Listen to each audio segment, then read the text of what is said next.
Hello and welcome back to the Bugzy Malone, the Resurrection album review. Buckle in, this is probably going to be a long one. So without further ado, we're going to get into the back history for anyone that doesn't know Bugzy Malone. He is a British rapper, actor from Manchester, and he has been noted as one of the key players in the UK grime scene revival. He's been active from about 2010 until present. He's dropped 12 non-album singles, 9 album singles, 5 mixtapes, 3 EPs, and 2 full-length studio albums. Not to mention he has featured on plethoras of other tracks for artists over the years, and he has 2 films under his belt, with those being The Gentleman, which came out in 2019, and Operation Fortune coming out in 2022.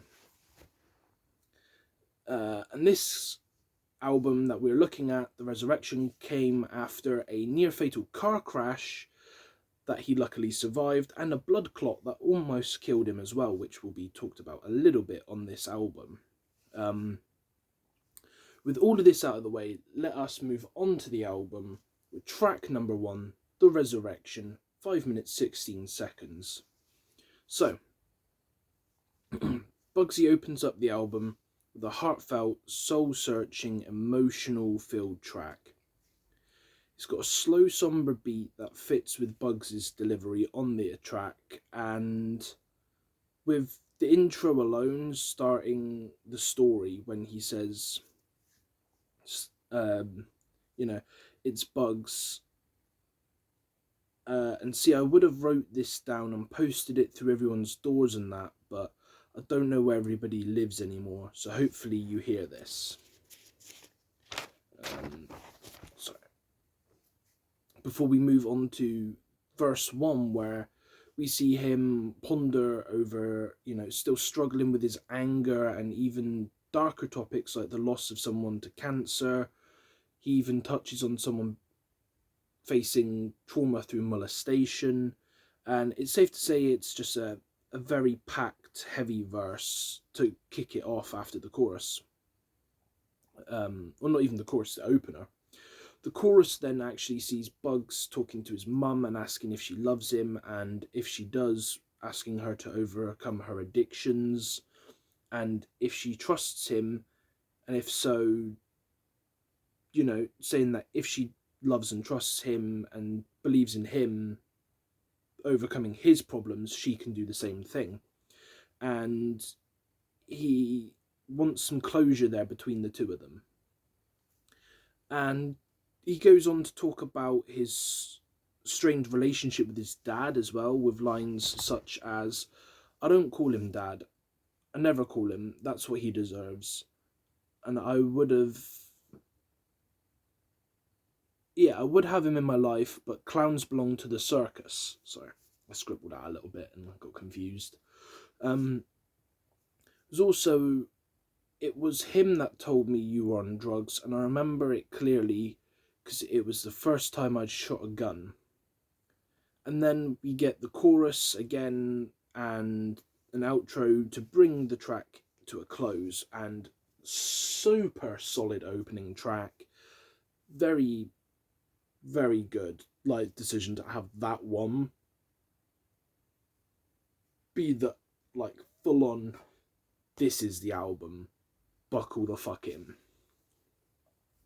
Moving on, we have MEN3, which was one of the singles off of this album. This runs for 3 minutes 44 seconds, and this track has a darker style beat, and again, Bugzy isn't shy sharing on this track either.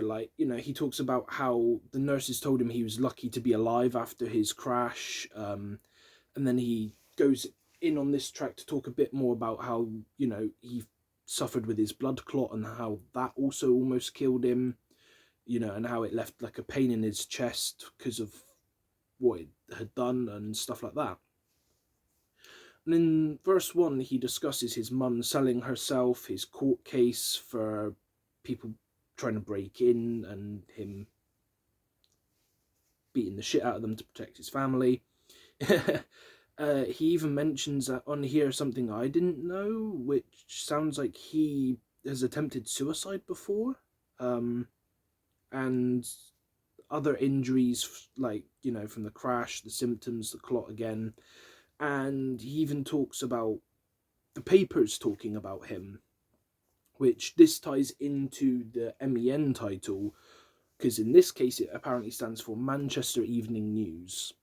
But yeah, again, another solid banger. Moving on, we have track 3, Don't Cry, which was another song off of the album I'd already heard. This one runs for 2 minutes 48 seconds. So this track features Irish singer-songwriter Dermot Kennedy in what people are calling a somber, beautiful ode to survival. The track opens with pianos and then Bugs fading into his verse, with the first line you hear being, I'm bleeding out, my eyes are full of blood, they're closing up. And yeah. Again, it's another one that kind of deals with the crash, but this one more talks about the aftermath and what I can only assume to be his partner's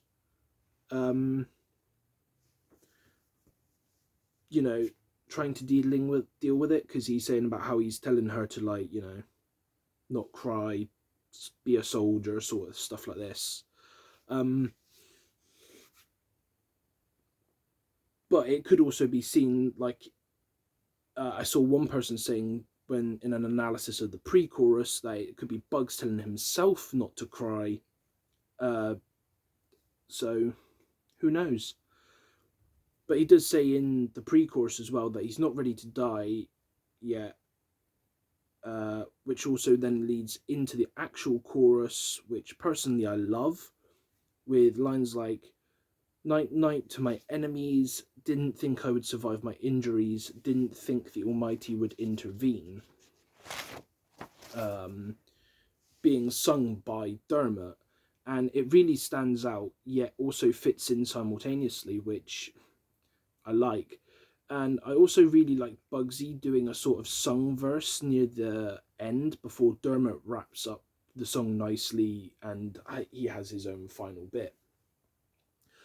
Definitely a bloody solid feature. I've never really heard Dermot Kennedy before, but he really fit in on this track. He worked quite nicely with Bugzy Malone, and yeah, it was definitely a very good choice as well, a song to have as a single. Track 4, we have Cold Nights in the 6-1. This is 4 minutes 16 seconds, and this track is one single ongoing verse over a pretty solid, simplistic beat, and it feels like a callback to his freestyles from back in the day that he used to do. He delivers on topics such as his past, life of crime, the money he's made, the opportunities he's making for himself, on top of other things, with references to things such as Call of Duty Modern Warfare, his cars needing to be cleaned every week, and even, again, touches up on his health with a little bit of an update saying that he's 95% healed but still limping, or 92% healed but still limping, sorry, got the wrong percentage. But again, this is definitely a track to show that Bugzy is still on top of his craft after, many years of just penning stuff. It definitely feels like a freestyle. Track 5, Welcome to the Hood, featuring Emily Sandé. This was a feature I was surprised to see on this album, actually. 4 minutes 25 seconds. The beat on this is a somber yet strong beat that ebbs and flows with the verses and chorus nicely. The lyrics here deal with the struggle of growing up in the rougher parts of Manchester, or the hood, as, Bugzy refers to it as. It also talks about the struggles that younger people go through, growing up in those sorts of situations, you know, people having to deal with gangs, drugs, mental health, lack of job opportunities, knife crime, just to list a mere few different things that he talks about. The feature from Emily, who is someone I normally don't enjoy their sound or music, you know, really worked on this track for me, actually. And honestly, with somewhat of a somber and chilled chorus and bridge, I especially liked the line of "Welcome to the place that I call home. Be careful it don't turn your heart to stone." Just, you know, really, really worked. And I also want to quickly shout out Bugsy's reference to Tupac with the line, "Pac said there ain't no heaven for a thug." There's a couple different Tupac references on here. As a fan of Tupac, I do quite like to see other people acknowledge one of the GOATs, so yeah. Moving on, we have track 6, the Masters Interlude, 1 minute 54. This is a short spoken word interlude where Bugzy talks about Van Gogh, Salvador Dali, and how he tries to be like them, but instead of using paints to paint pictures, he uses his words. So when he's like, you know, telling you stories, he says, picture this, imagine this, you know. And he talks about how this album is sort of a prequel to his past stories he's told on his EPs, his first album, things like that. You know, like prior to Bury New Road, prior to being stabbed when he was 11, all of this stuff. And this album is the next part in the story of this man's, what I find to be very interesting life, and I respect him honestly for telling his story so vividly throughout all of these songs, albums, EPs that he drops. You know, I feel like he could write a fucking book on his life and it would be a very interesting read. You know, if you see this, Bugs, drop a book, I'll buy it. Nah, fucking. Right, track 7. Van Gogh Effect, 3 minutes 58. This one has a low-key beat with some light acoustic guitar work and piano occasionally sprinkled in throughout. And Bugzy telling a story of a young boy in life and the things that he experienced growing up whilst being young. And he tells you to picture this or imagine that, and it's again a run-on verse throughout, no chorus, and yet it didn't feel nearly 4 minutes long. It felt closer to like 2 minutes, and it was a very good track. I don't want to go too into what he talks about on this one, because this is definitely a track you have to listen to for yourself. Like, I could not do it justice. Moving on, we have track 8, Salvador, 2 minutes 57 seconds.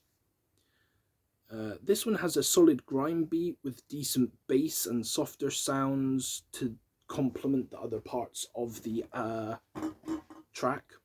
The chorus discusses proposing under the Eiffel Tower before moving on to the verse, which is the only verse, but it's a long one at that. So he talks again about his past exploits during his life when he was into crime, when he was, you know, getting into trouble with the law, and he references Salvador Dali, obviously, as well as things like The Italian Job, Deja Vu, and PlayStation 5.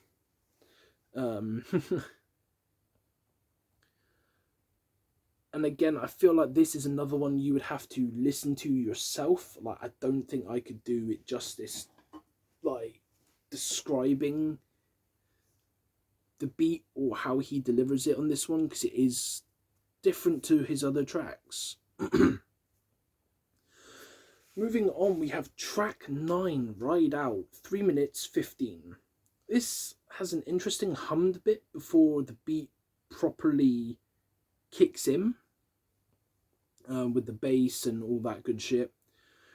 Verse 1 comes straight in, and this feels like a solid track for parties to me, honestly. Like, I could see this being played in clubs and shit all over the UK.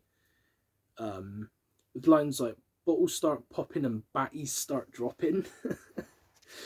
You know, the song also features a solid fucking chorus where he says, look, it's getting mad when I bring the gang out. I accidentally touched my earphone and music started playing and I fucking shit myself. So where was I? Yeah, he says, look, it gets mad when I bring the gang out. I bring 4 with me on a night out. Diamonds make I cannot say this word because I am white, stand out. And if there's a problem, then we bang out. And it all just fits the vibe. It is a proper party track. And there's a Pop Smoke reference on this track, which, again, another artist I am a big fan of. Rest in peace, Pop Smoke. Mad respect to Bugzy for referencing the man on here. It's a shame we could never get to see a Bugzy Pop Smoke collaboration. That would have ended the world. That's like some next level shit. Yeah, after the verse 2, I think it is, wraps up, we get the chorus again, which then draws this track to a close. Moving on, we have track 10, Bounce, 3 minutes 45. And this one has a fucking infectious beat, even when it dies back for a break. Like, it's again a track that feels club worthy. Simplistic, but it works well with the beat. Although the verse 1 feels a little out of place, talking about running man's down, etc., when the rest of the track is talking about how she makes it bounce and her having him ready for making babies, and, you know, her red lippy having the dress looking drippy, as he says, and things like this. But with that being said, this track still fucking slaps. Moving on to track 11, which is Notorious featuring Chip, 3 minutes 21. Now, according to research, this track features a sample of an iconic reggae anthem of the same name by the artist Turbulence. I don't know who it is, if I'm going to be quite honest, but I had to Google and check it up just to make sure that was true. Now, this is an interesting collaboration considering the artists involved past. For those that don't know, Bugzy and Chip traded many disses and barbs previously during the year 2015. They did about 15 diss tracks on each other between the two of them before they eventually squashed the beef. I believe it was about in 2017. And I was genuinely surprised to hear that Chip and Bugzy were going to be working on a track together. But with that being said, this track is a fucking banger. All the references to gangster legends, TV gangster legends, IRL gangster legends. We have another reference to Tupac. It's a gold mine of references for hip-hop and grime fans, and people that like movies and film. It's, although sadly, over way too soon. Like, it's nearly 3.5 minutes, but it feels like 1.5 because of how fluidly these two move from, Chip verse, Bugzy verse, Chip verse, Bugzy verse. And they flow and work so well together that this duo could easily kill a split fucking album. Like, if Chip and Bugzy dropped an album tomorrow together, all odds would be off. It would be fucking insane. Anyway, moving on. Track 12. We're coming up to the final tracks here now. This is The Immortals Interlude, 2 minutes 8. And again, this one is another spoken word one here from an artist or person, I don't know who it is exactly, called Josh Berger. And I personally didn't feel this, as it was a lot of talk about gods, angels and things like that, which I've never really cared for. But it is over an eerie sort of tune, and it does lead to the final 3 tracks in this intro outro with the phrase gods, angels, skeletons, which just so happens to be the final 3 tracks: gods, angels, skeletons. So moving on, track 13, Gods, 3 minutes 46. This one has yet another big beat and a long verse dropping names of Roman general Maximus Decimus Meridius, I think I've said that right, and the Roman emperor Marcus Aurelius. Then he goes on to thank Apollo, the Greek god of music, for his talent, and Jupiter, the god of skies, I think that says. My hands started cramping up when I was writing this, and I fucking can't read my own writing. Anyway, he then moves on to mention the man, the myth, the legend, Ray fucking Winston of all people. Great actor. The chorus is simple, repetitive, but easy to remember, and fits in fairly well with its sayings, lines like, I say, bad boy, Mina have fear, or please forgive me for my sins, and things like that. Moving on to this, we have track number 14, Angels, 3 minutes 8 seconds. This one is a simplistic and almost angelic beat where Bugzy makes it clear he isn't finished yet and he's just getting warmed up with his career, as well as singing the praises of Guy Ritchie, who is the guy that, is making the new film that he's in with Jason Statham, who also gets a shout out on this track. And my man seems genuinely gassed that he is in a film with Jason Statham himself.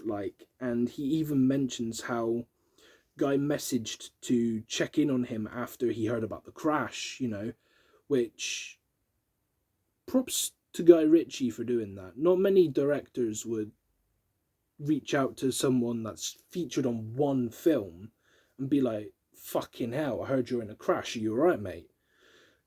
It's a solid track overall. And moving on, we have track 15, Skeletons, 3 minutes 50 seconds.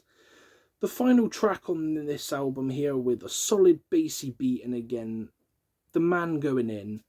A particular line I liked, and that's the same year Risky got killed. I didn't know him that well, but guns don't respect no one, and bullets leave holes. God rest his soul. Hollow tips would make a man's body turn cold.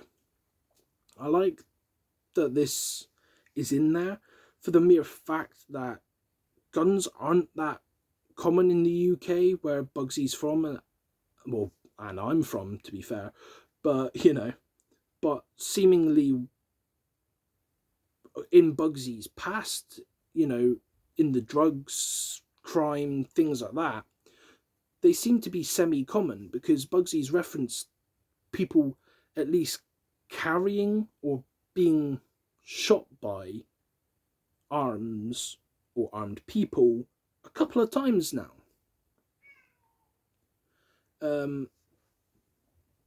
Also, a shorter line I liked is, come a long way from Her Majesty's prison, and I like it better when the song lyrics ain't written, which again shows you a propensity of Bugsy's for freestyling his tracks, which takes a lot to do. Like I said, he is known as well for his freestyles, because that used to be what got him to where he is.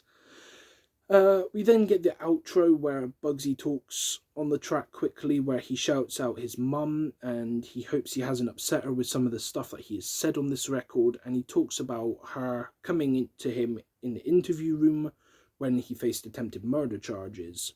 Solid, solid, solid final track. So, my final thoughts on the album. Considering it is a 15-track album, and it runs for approximately 52 minutes-ish, it keeps each track sounding fresh and engaging, and this is only his second full album. Obviously, my man has dropped EPs before, but this is his second full album, as I say, and I can't wait for his third album.